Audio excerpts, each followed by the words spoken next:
ወደብ ሕወሓት ንህዝቢ ትግራይ ንዕቅዩ ክብል ሳልሳይ ወያነ ትግራይ ገሊጹ እቲ በስም ዝሞተ ቤት ምኽሪ ዝግበር ዘሎ ዕንደራ ደው ይበል ክብል ይግባእ ብምባል ድማ አጠንቂቁ መሓወር ሰላያ ኤርትራ ናብ ሽረ ከም ዝኣተወ ተሓቢሩ ኣብ ትግራይ መዝምዕብል ዘሎ ወተሃደራዊ ወጥሪ ተዛሚዱ ሰራዊት ፌደራል ኣብ ተጠንቀቕ ንክኸውን ተኣዚዙ በተወሳኺ ሓይሊ ሰላም ሰራዊት ትግራይ TPF እውን ንፍሉይ ልኡኽ ድልው ክኸውን ትዕዛዝ ከም ዝተውሃቦ ተገሊጹ ኤርትራ ንኢትዮጵያ ሓዊሱ ኣብ ቀርኒ ኣፍሪካ ካብ ዝርከብ 5 ሃገራት ዝሓሸ ዝተማኸለ ሰራዊት ከም ዘለዋ ተረጋጊጹ ልዕሊ 70 ዝኾና መኻይን RSF ብወደብ በርበራ ኣቢለን ናብ ኢትዮጵያ ይኣትዋ ከም ዘለዋ ተገሊጹ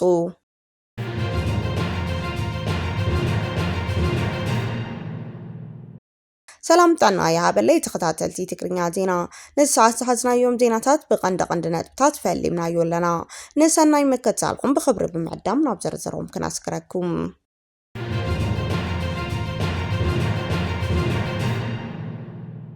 ወደብ ሕወሓት ንትግራይ ይንዕቅዩ ክብል ሳልሳይ ወያነ ትግራይ ገሊጹ እቲ ብስም ዝሞተ ቤት ምኽሪ ዝግበር ዘሎ ዕንደራ ደው ይበል ክብል ይግባእ ብምባል ድማ አጠንቂቁ ውድብ ሳልሳይ ወያነ ትግራይ ሕወሓት ነቲ ኣብ 2013 ዓመተ ምህረት ዝነበረ ቤት ምኽሪ ዳግም ናብ ስራሕ ንምምላስ ዝገብሩ ዘሎ ምንቅስቓስ ብትሪ ከም ዝኩንኖ እዚ ተግባር እዚ ድማ ናይ ዕብዳን ውሳነ ምዃኑ ገሊጹ እቲ ውድብ ኣብ ዘውፅኦ መግለጺ መዋጽኦ ትግራይ ንቅድሚት ኣብ ዘጋጥሞ ሕጋዊ ሞራላዊ ፖለቲካዊ ቅቡልነት ዘለዎ አካባቢ መስርሕ እምበር ሕወሓት ስልጣን ንምሓዝ ብዝገብሮ ህንፋፍ ዕንደራ ከም ዘይኮነ ኣስሚሩሉ ሳልሳይ ወያነ ትግራይ ሕወሓት ነቲ ብግብርን ብሕግን ህልውና ዘይብሉ ቤት ምኽሪ ክምለስ ምፍታኑ ንታሪኽ መንግስቲ ህዝቢ ትግራይ ዘቃልል ንህዝቢ ንበትን ንዓዲ ድማ ንዕንወት ዝዳርግ ነውራም ተግባር ክብል ገሊጹ እዚ ተግባር እዚ ሕወሓት ንህዝቢ ትግራይ ዘለዎ ንዓት ዘርኢ ምዃኑ እውን እቲ መግለጺ ወሲኹ ይሕብር እቲ ውድብ ኣብ መግለጺኡ ሕወሓት ስልጣን ከም ናይ መወዳእታ ሸቶ ቆፂሩ ስምዕታን ምሕፀንታን ህዝቢ ዕሸሽ ብምባል ከምኡውን ናይ ተቃወምቲ ውድባትን ካልኦት ሓይልታትን ድምፂ ጸማም እዝኒ ብምሃብ በይናዊ ስጉምቲ ይወስድ ከም ዘሎ ተገሊጹ በዚ ምንቅስቃሴ ሲዒቡ ንዝፍጠር ዝኾነ ይኹን ፀገም ኩናት ድማ ሓላፍነት ዝወስድ ባዕሉ ሕወሓት ጥራይ ምዃኑ ሳወት አጠንቂቁሎ ሳልሳይ ወያነ ትግራይ መውጽኦ እቲ ሕዚ ዘሎ ኩሉ መዳያው ቅልውላው ትግራይ ብኸመይ ክኸውን ከም ዝኽእል ሓሳብ ኣቅሪቡሎ ብዝኾነ ይኹን ስነ መጎት ተቐባልነት ዘይብሉ ዕንደራ ሕወሓት ብቕባልነት ዳው ክብል ይግባእ ዝበለ እቲ ውድብ መዋጽኦ ትግራይ ብሓቋፍ ብሄራዊ ፍትሒ ከረጋገጽ ይግባእ ኢሉ በቲ ብሄራዊ ዘተ ኣቢሉ ዝምስረት ኣካባቢ ጊዜያዊ መሰጋገር መንግስቲ ጥራዩ ንትግራይ ናብ ሰላም ምርጋዕ ከም ጻዕት ክእል ክብል ሳወት ኣብ መግለጺኡ ኣረጋጊጹሎ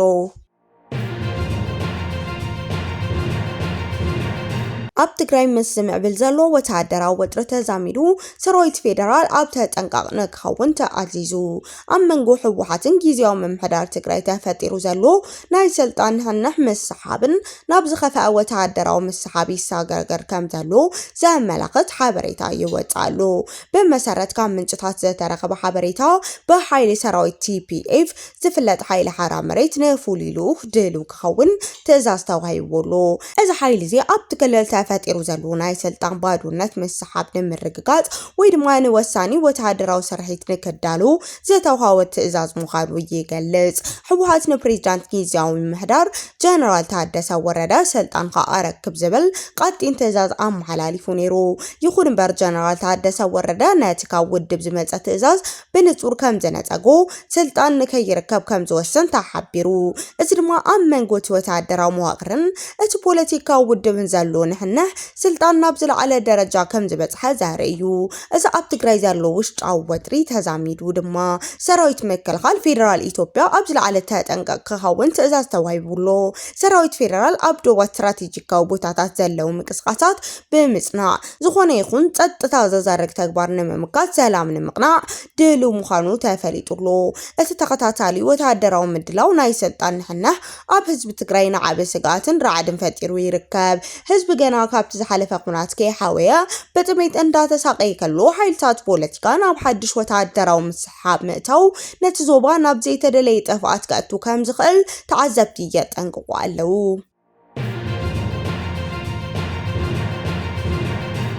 ኣብ ልዕሊ ተመዛበልቲ ዝቐረበ ክሲ ስርዓት ብልጽግና የዳኽሞ ምህላው ሂውማን ራይትስ ፈርስት ገሊጹ። ትካል ሂውማን ራይትስ ፈርስት ተመዛበልቲ ናብ መረበቶም ንክምለሱ ኣብ ፌደራል ላዕለዋይ ቤት ፍርዲ ዝተመስረተ ክሲ ብተደጋጋሚ ብምድንጓዩ እቲ ሕጊ ናይ ፍትሕ ናይ ምርካብ ተስፋ የዳኽሞ ከም ዘሎ ነቒፉ። እቲ ትካል ከም ዝገለጾ ተኸታተልቲ ቁጽራታት ቤት ፍርዲ ነቲ ብሰንኪ ምምዝባል ዝተፈጠረ ቅሬታ ኣካል ፍትሒ ዝሃቦ ምላሽ ሰፊሕ ክፍተት ከም ዘለዎ ዘርኢ እዩ።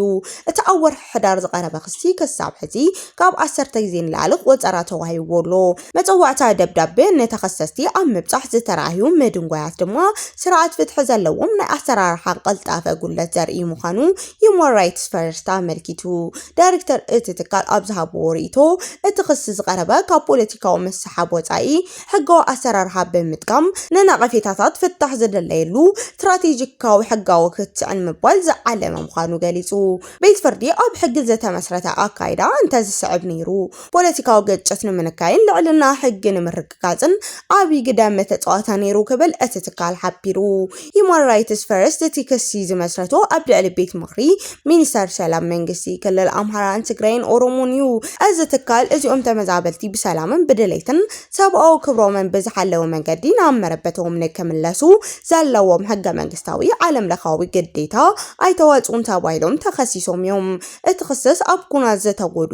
ክሳብ ሕዚ ናብ መረበቶም ክምለሱ ዘይከኣሉ ብሚልዮናት ዝቁጸሩ ዜጋታት ዝውክል ኮይኑ ብፍላይ ድማ ምዕራብ ትግራይ ወረዳ ሸኸት ዝተፈላለዩ ከባቢታት ኦሮሚያን ዘጠቃልል እዩ። ተመዛበልቲ ሕዝውን ኣብ ጸቢብ መዕቆቢታት ተሓጺሮም እኹል ምግቢ ሕክምና ጽሩይ ማይ ግልጋሎት ጽሬትን ከም ዘይረኽቡ እቲ ክሲ ኣስፊሩሉሎ።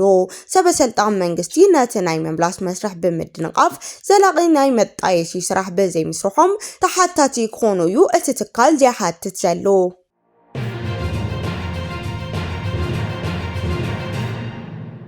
محور سليا إيرترا نابشرا كم زعتوا تحبيرو أقل تشحن 13 عام تمرت قبل ليدك أدياون شرنقف قتلة سقاين كفت سمزز حنها محارزة تبغلا أول محور سليا شعبيا داق ما يناب كتماشرا متاو قاليزو أزول كسب زيت مال 10 شعات بيهازا أقل تشحن 10 عام تمرت بمسمر بعد ما أبيرو نابشرارو بمتاو بمكينا ميقبي هايلة تسنيو مس عجبتونا بكتماشرا كم زتريبا تحبيرو محارزة تبغلا محور سليا شعبيا أقل تشحن 13 عام تمرت أبت زوبا بزفت صمم أسقاقي تكبرات زفلتو إزقل ساب نبركز زبالان تغاث دك عديابون شرن بقف إزر رشنا بزو حسابات أبي كم زاتيو كي تفلتان كتعوي زقبرا نتولتي اتزوبا بمسار زي ساباو سقاي كبتخم زقبرا شاكام فترو مخانو من شتاتي قلتو بمسارة أوشت زترقب حبريتا اتبول كسب نابشر زاتولو ودا حانتي قند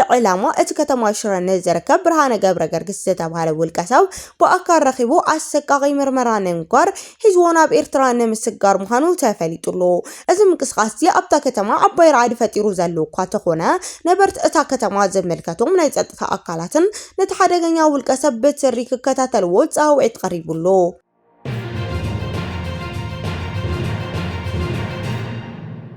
إرترا أب قرن أفريقيا كاب زركبو حموش هاجرات زحاشل زتماخل سرايت كم زلوات قاليزو بمنتر حدا سرايت زلوا حدا منجس زبل مواغر كاب إثيوبيا قالوتن كرواب تاجراتن إرترا زحاشل زتماخل ودا وكم زلوا حد سوتن تانا الرقاقيزو أب قرن أفريقيا حدا منجستي حدا سرايت زبل متكل على ونت بخب بديت قالو كم زلو اتزوبا بزحنة حيلتات كاب زنبرلو حدا جنيا مراف كم زبتها BBC أبزوت صوت سرا أملكيتو اتتصبصب كم تسمرلو اتسرايوزي كاب تاريخاوي زي تفتحو صقمات ماخلاي منغستي وسناسن زمن چخوينو لوم ግን نهلاو እዘን ሃገራት ኣብ ሓደጋ ኣትዩ ይርከቢሉ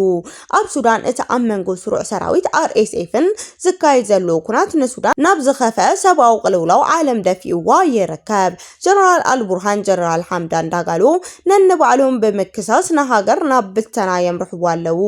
ኣብ ኢትዮጵያውን መንግስቲ ኣብ ልዕሊ ዕጡቃት ሓይሊ ይፋኑን ኣብ ልዕሊ ኦላም ምሉእ ቁፅፅር ከም ዘይብሉ ዝገለጸ እቲ ጸብጻብ ኣብ ትግራይ እውን ኣብ መንጎ ብጀነራል ታደሰ ወረደ ዝምራሕ ጊዜያዊ ምምሕዳር ብዶክተር ደብረጽዮን ዝምራሕ ውድብ ሕወሓት ዘሎ ፍልሊ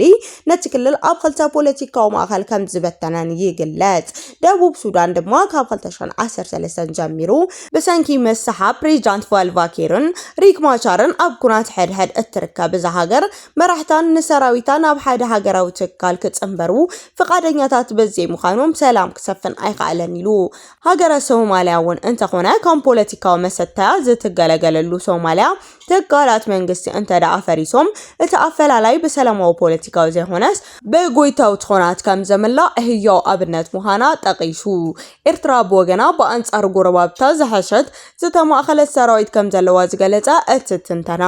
እዚ ጽኑዕ ማእኸላይ ቁፅጽር እቲ ኣብ ዞባ ፖለቲካ ስትራቴጂካዊ ተዋሳኢ ኮይና ንክትቀጽል ዕድል ከም ዝሃባ ኣመላኺቱ። ይኹን እምበር እቲ ሃገር ብሰንኪ ትሑት ቁጠባዊ ዋሕዚ ስደትን ትሳቐ ምህላዋ ተሓቢሩ። ተንተንቲ ከም ዝእምትዎ እቲ ፖለቲካዊ ዕዳጋ ሰላም ዘይሽየጠሉ ዝዕደግን ሸቐጥ ኮይኑሉ ዘሎ መራኽ ክግዳእ እንተኮይኑ ኩሎም ጎደናውያን ዕጡቃት ሓይልታት ናብ ሓደ ማእኸላይ ሕጋውን ሃገራውን ሰራዊት ከጸንበሩ ኣለዎም ይብል። ብሓፈሻ ቀርኒ ኣፍሪካ ኣብ ዑደት ኩናት ክትወፅእ እንተኮይና ካብ መሰሓሓብ ውልቀ መራሕቲ ወፂኣ ብረት ብዘይኮነ ልዕልና ሕጊ ዝነግሰሉ ዲሞክራሲያዊ ትካል ክትሃንጽ ከም ዝግባእ እቲ ትንተና ይሕብር። ልዕሊ ሰብዓ ዝኾኑ መኻይን RSF ብወደብ በረራ ኣቢለን ናብ ኢትዮጵያ ይኣትዋ ከም ዘለዋ ተገሊጹ። ኣብ ሱዳን ይካየድ ኣብ ዘሎ ደማዊ ውግእ ክልቲአን ተዋጋእቲ ወገናት ሰራዊት ሱዳን ሓይሊ ቅልጡፍ ደገፍ RSFን ወተሃደራዊ ንጥፈታት ብሰፊሑ ዝጥቀመሉ ቶዮታ ዝዓይነቱ መኻይን ብበዝሒ ናብ ኢትዮጵያ ይኣትዋ ከም ዘለዋ ተፈሊጡ። ዝረኸብናዮ ሓበሬታ ከም ዘመላኽቶ ልዕሊ ሰብዓ ዝኾና ብተዋጋእቲ ሓይልታት ኣዝየን ተመረፅቲ ዝኾና መኻይን ብወደብ በርበራን ሶማሌላንድ ዳቢለን ናብ ውሽጢ ሃገር ኣቴና ኣለዋ። እተን መኻይን ብተስሓብቲ መኻይን ተጻዒነን ካብ በርበራ ተበጊሰን ብምምጻእ ናብ ክልል ቤንሻንጉል ጉሙዝ ከተማ ኣሶሳ ገጸን ይቕንዓ ከም ዘለዋ ተመላኺቱሎ። እዘን መኻይን እዚአን ኣብ ኣሶሳ ምስ ኣተዋ እቲ ቀንዲ መዕረፊአን ወይ ድማ ተረካቢአን እቲ ምስ ሰራዊት ሱዳን ዝዋጋእ ዘሎ ሓይሊ ቅልጡፍ ደገፍ RSF ክኸውን ከም ዝኽእል ተዓዘብቲ ይግምቱ። ከተማ ኣሶሳ ምስ ዶብ ሱዳን ዘለዋ ቅርበት እቲ ዞባ ንምንቅስቓስ ሓይሊ RSF ስትራቴጂካዊ ቦታ ምዃኑ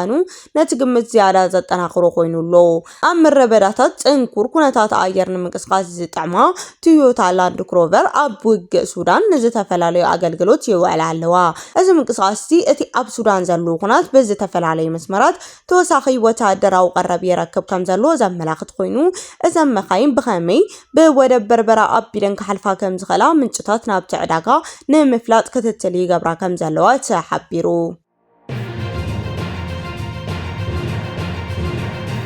ሕብረት ኣውሮፓ ኣብ ልዕሊ ሚያንማር ዘንበሩ እገዳ ብሓደ ዓመት ኣናዊሑ። ሕብረት ኣውሮፓ ኣብ ልዕሊ ሚያንማር ዘንበሩ እገዳ ክሳብ ጉንበት 2027 ከም ዘናውሖ ሮይተርስ ሓቢሩ። እዚ ውሳነ ድማ ኣብ 2021 ንዝተመረጸ መንግስቲ ዝወድቕ ዕልዋ መንግስቲ ኣብ ልዕሊ ወተሃደራዊ መርሕነት እቲ ሃገር ጸቕጢ ንምዕቃብ ዝዓለመ እዩ። እዚ እገዳ ምዕጋት ንዝነበሩ እገዳ መገሻ ከምኡውን ን105 ውልቀ ሰባት ምስ ወተሃደራዊ ስርዓት ዝተኣሳሰረ 22 ኣባላት ኢላማ ዝገበረ እገዳ ኣጽዋር ዘጠቓለለ እዩ። ሕብረት ኣውሮፓ ንመጀመርያ ግዜ ነዚ ስጉምቲ ዝወሰዶ ድሕርቲ ኣብ ለካቲት 2021 ዝተፈጸመ ዕልዋ መንግስቲ ስዒቡ ኣብ ልዕሊ ፖለቲካዊ ተቃወምቲ ዝተገበረ ምጽዋ እዩ። ባይቶ ሕብረት ኣውሮፓ ቀጻሊ ገህሰት ሰብኣዊ መሰላት ከቢድ ገደም መሰረታዊ ነጻነት ብምጥቃስ ንተግባር ሰራዊት ሚያንማር ብትሪ ኾኒኑ ብተወሳኺ ዓመጽ ደው ከብሎ ብዘይፍቃድ ዝተኣሰሩ ውልቀ ሰባት ክፍትሑ ጸዊዑ። ነቲ ኣብ ቀረባ እዋን ኣብታ ሃገር ዝረኣይ ዘሎ ፖለቲካዊ ምዕባለታት እውን ነቒፉ።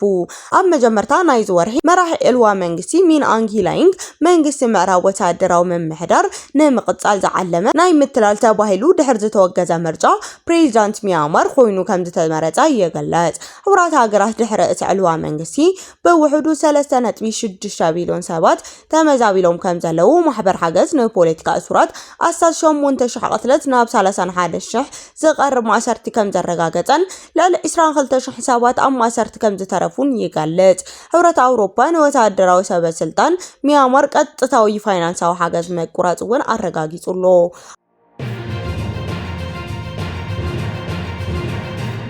ኣብ ደቡብ ሱዳን ብዘጋጠመ ሓደጋ ነፋሪት 14 ሰባት ከም ዝሞቱ ተገሊጹ። ኣብ ደቡብ ሱዳን ኣብ ከባቢ ርእሰ ከተማ ጁባ ሓንቲ ንሽቶ ነፋሪት ትማሊ ሶኒ 27 ሚያዝያ ብምሕምሻሽ ኩሎም 13 ተሳፈርትን ፓይለትን ከም ዝሞቱ ሰበስልጣን እቲ ከባቢ ገሊጾም። እታ ሴስና ዝተባሃለት ነፋሪት ካብ ኣህጉር መዕርፎ ነፈርቲ ጁባ ዝተበገሰት ኮይና ካብ ርእሰ ከተማ ኣስታት 20 ኪሎ ሜትር ርሒቓ ብምሕምሻሽ ዝደሓነ ሰብ ከም ዝህላ በዓል መዚ ሲቪል አቪዬሽን ደቡብ ሱዳን ኣብ ዘውፅኦ መግለጺ ሓቢሩ። ጠንቂ እቲ ሓደጋ ኣሉታዊ ኩነታት ኣየር ዘንቀሎ ምዃኑ ኣፈናዊ ጸብጻባት የመላኽት። እቶም ግዳያት 12 ደቡብ ሱዳንን 2 ኬንያውያን ዜጋታት ዝርከብዎ ምዃኖም ተገሊጹ።